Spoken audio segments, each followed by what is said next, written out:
আসসালামু আলাইকুম, সবাইকে শুভেচ্ছা। আশা করছি ভালো আছেন সবাই। একটা সময় ছিল যখন জাহাঙ্গীরনগর বিশ্ববিদ্যালয়ের ক্যাম্পাসের লেকগুলোতে এভাবে হাজার হাজার, বলা যায় লাখ লাখ অতিথি পাখি শীত আসলে ভিড় করত। অনেক দূর থেকেই এই পাখিগুলোর কলতান শোনা যেত, কিচিরমিচির ডাক শোনা যেত, আর এগুলো দেখতে আসতেন শত শত পর্যটক। এবং জাহাঙ্গীরনগর বিশ্ববিদ্যালয়ের বলা যায় অঘোষিত একটা ঐতিহ্যই ছিল এই অতিথি পাখিগুলো।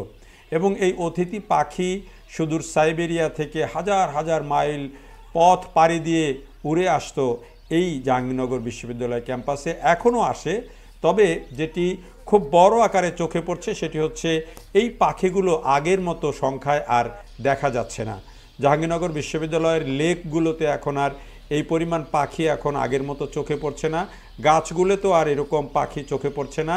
যারা দর্শনার্থী আসছেন পাখি দেখতে তারাও কিন্তু কিছুটা হতাশ হচ্ছেন, কারণ ওই লেকগুলোতে আগের মতো আর পাখি এখন চোখে পড়ছে না। যদিও জাহাঙ্গীরনগর বিশ্ববিদ্যালয়ের প্রশাসনিক ভবনের সামনের যে লেক সহ আরও কয়েকটি লেককে পাখির জন্য অভয়ারণ্য ঘোষণা করা হয়েছে, কিন্তু সেগুলোতেও আর পাখি এখন খুব একটা দেখা যাচ্ছে না। একটি লেক আছে যেখানে কিছু পাখি এখন আসে, কিন্তু সেটি আবার দর্শনার্থীদের জন্য উন্মুক্ত না হওয়াতে সেখানেও কিন্তু তারা দেখতে পাচ্ছেন না। ফলে এখন যারা ক্যাম্পাসে পাখি দেখতে আসছেন এই শীতের সময়ে তারা কিন্তু কিছুটা হতাশ হচ্ছেন। এবং শিক্ষার্থী যারা তারাও কিন্তু এই যে দিন দিন পাখির যে সৌন্দর্যটা, যে কিচিরমিচির, সেটা থেকে তারা যে বঞ্চিত হচ্ছেন সেটিতেও তারা কিছুটা ক্ষুব্ধ। এবারে বিভিন্ন শিক্ষার্থীরা কিন্তু সেই ক্ষোভটা বিভিন্ন গণমাধ্যমে জানিয়েছেন। তো এই যে পাখি কমে যাচ্ছে জাহাঙ্গীরনগর বিশ্ববিদ্যালয়ে, এটির কারণ কি এবং কি কারণে এই যে সাইবেরিয়া থেকে যে পাখিগুলো আসতো, অন্তত ৭৫ প্রজাতির পাখি জাহাঙ্গীরনগর বিশ্ববিদ্যালয় ক্যাম্পাসে আসতো, যেগুলো দেশি বিদেশি সব মিলিয়েই, বালিহাঁস, সরালি, আরও অনেক রকমের পাখি।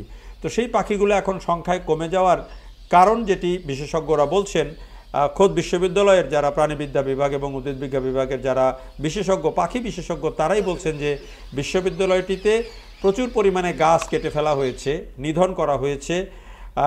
এই কারণে পাখি কমে গেছে। অপরিকল্পিতভাবে বিভিন্ন জায়গায় যে ভবন নির্মাণ করা হয়েছে সেই ভবন নির্মাণের কারণেও কিন্তু পাখির যে অভয়াশ্রম, সেটি পরিবেশ, সেটি কিন্তু বিঘ্নিত হয়েছে এবং এ কারণেই পাখি ধীরে ধীরে কমে যাচ্ছে। এটি কিন্তু জাহাঙ্গীরনগর বিশ্ববিদ্যালয় হচ্ছে বাংলাদেশে যে কয়টা সবুজ ক্যাম্পাস বলা হয় বিশ্ববিদ্যালয় ক্যাম্পাস, তার মধ্যে অন্যতম হচ্ছে এই জাহাঙ্গীরনগর বিশ্ববিদ্যালয়। আর তার সাথে যুক্ত আছে এখানে যে বড় বড় লেকগুলো। অন্য ক্যাম্পাসে কিন্তু এত বড় বড় অনেকগুলো লেক একসাথে পাওয়া যায় না। সব মিলিয়ে পাখিদের জন্য এটি ছিল একটা দারুণ পরিবেশ, কিন্তু সেই দারুণ পরিবেশটা এখন আর আগের মতো নেই।